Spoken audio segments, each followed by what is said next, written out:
Bonjour à tous et bienvenue dans cette nouvelle vidéo. Aujourd'hui on teste la lampe Olight Swivel, une lampe dédiée au bricolage et dédiée à l'aventure. Cette lampe est XP4, donc elle va être résistante à la pluie. Elle ne pourra pas être résistante à l'immersion, donc on ne pourra pas la mettre directement dans l'eau. C'est une lampe qui a été conçue par Olight, donc forcément une lampe de qualité. Maintenant il est vrai que ça change un petit peu de nos habitudes d'avoir des lampes de poche ou des lampes torches en aluminium qui sont finies presque comme des bijoux, très qualitatives. Là on a quelque chose qui est très solide, très costaud, mais qui va vraiment être dédié à être malmené, qui va être dédié à la mécanique, pourquoi pas la forêt, le camping.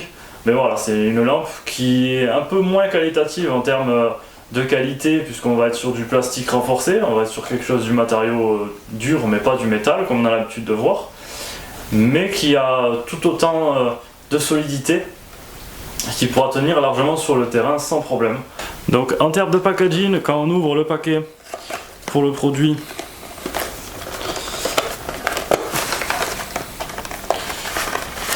hop, nous avons donc la boîte Olight habituelle blanche. Nous avons évidemment la lampe Swivel très bien emballée comme d'habitude. Voilà, avec un petit film de protection sur le dessus qui sera évidemment à retirer. En dessous, nous avons la notice et un câble USB type C pour la charge qui est un bon câble assez long.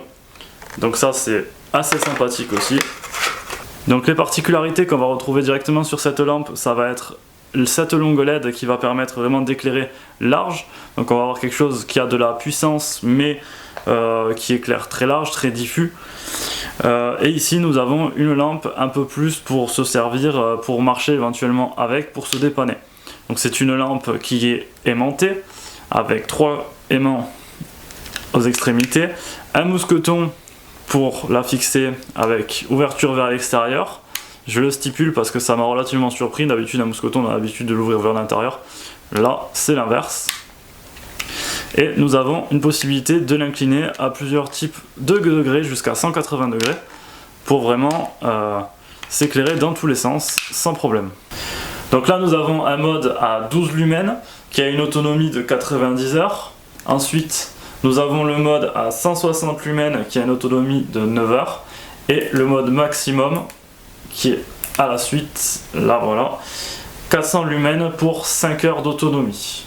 Si on reste appuyé sur le bouton, on passe en mode de lampe devant. Donc là on aura une autonomie à 200 lumens de 5 heures également. Et le mode 50 lumens qui a une autonomie de 27 heures.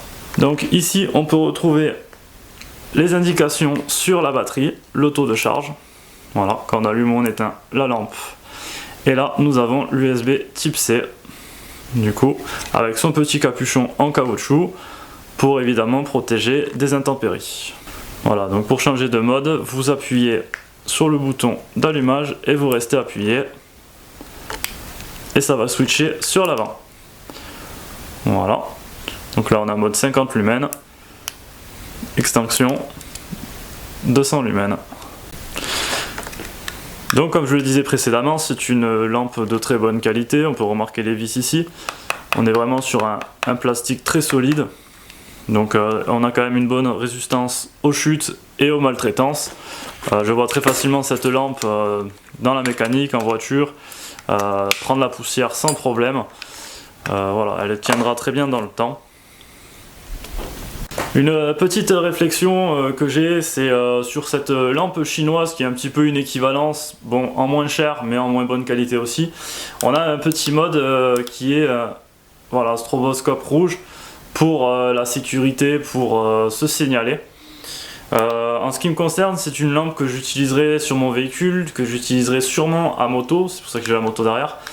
Donc un petit mode rouge ne serait pas de refus pour se signaler.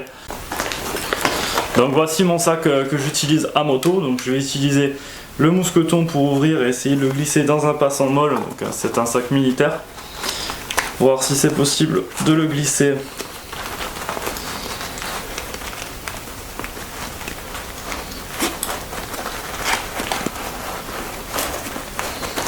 Voilà, de glisser la lampe comme ça. Et là vous l'avez sur le sac. Ça pourra plus tomber, ça pourra plus bouger puisqu'elle est fixée complètement à l'intérieur. Voilà, je vous montre pour ceux qui connaissent pas le système dépassant molle. Donc vous pouvez mettre vraiment à l'intérieur. Donc là vous avez éventuellement une lampe pour un sac à dos de randonnée ou voilà pour mon sac de moto avec votre petit EDC qui peut vous servir de lampe très facilement. On peut même sûrement s'en servir. Voilà. Si je l'aurais mis dans l'autre sens, je pourrais la basculer éventuellement dans l'autre sens. Donc là on peut tester l'aimant sur la moto puisque le réservoir est aimanté par exemple. Donc là on tient assez facilement, là il n'y a que 2 aimants qui la font tenir. Sur la crash bar éventuellement aussi. Voilà, ça tient assez facilement. Donc voilà, le système avec le petit mousqueton peut aussi servir éventuellement sur la poignée.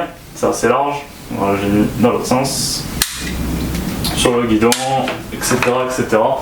Voilà, si vous avez besoin de vous dépanner ou de vous éclairer, c'est quand même assez pratique comme système. Donc voilà, on est vraiment sur une lampe solide, simple, efficace, quelque chose de qualité qui va vraiment tenir. Vous pouvez l'emporter partout. Moi perso, je pense qu'elle va finir dans mon sac moto.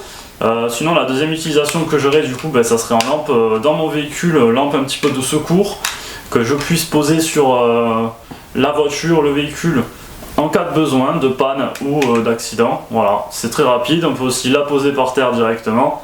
Enfin, vraiment, on a multiples utilisations. Je dirais qu'on peut même l'utiliser plus facilement qu'une lampe torche, parce qu'une lampe torche, même si les Olight ont l'aimant derrière, celle-là au moins on peut la poser à plat facilement et l'incliner. Donc vraiment elle est dédiée à la mécanique, à la simplicité. Petit détail également, le contour est phosphorescent, fluorescent, donc on peut voir une fois qu'on a allumé la lampe où c'est qu'on l'a posée si éventuellement elle est éteinte. C'est un petit plus qui est sympathique puisque ça permet vraiment de la retrouver facilement si jamais on est en forêt ou de nuit sur une route. J'espère que cette vidéo vous aura plu, vous êtes de plus en plus nombreux à vous abonner sur la chaîne et ça fait plaisir. Je vais vous lancer de plus en plus de vidéos, donc n'hésitez vraiment pas à vous abonner si c'est pas fait encore. Lâchez vos commentaires et vos pouces, ça fait toujours plaisir et j'y répondrai avec plaisir. Et je vous dis à bientôt.